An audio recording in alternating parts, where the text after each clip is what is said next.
Sa Paris, nagluksa ang maraming Pinoy sa pagpanaw ng isa sa mga haligi ng Samahang Manggagawa.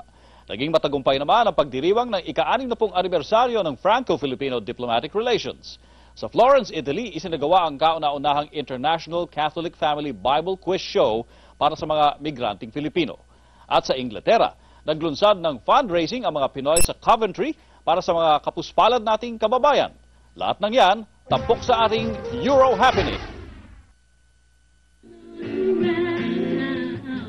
Sa kauna-unahang pagkakataon, nagsama-samang mga Pinoy sa Coventry para mangalap ng pondo para sa mga kapuspalad nating kababayan sa Pilipinas.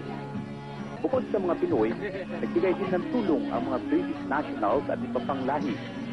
Tulad ng karaniwang pagtitipon, umulan ng maraming putahing Pinoy na gustong-gusto ng mga Briton. Inaliw din ng lahat ng sikat na bandang Harvest Fund sa pamamagitan ng pagtugtog ng mga Tagalog at Ingles na awitin.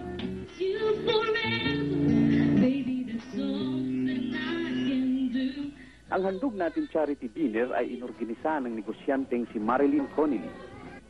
Naging espesyal na panauhin ng Lord Mayor ng Coventry na si Lord Mayor Shamir Ahmed. Para sa Balitang Europe, Roy Sabang, Coventry, England.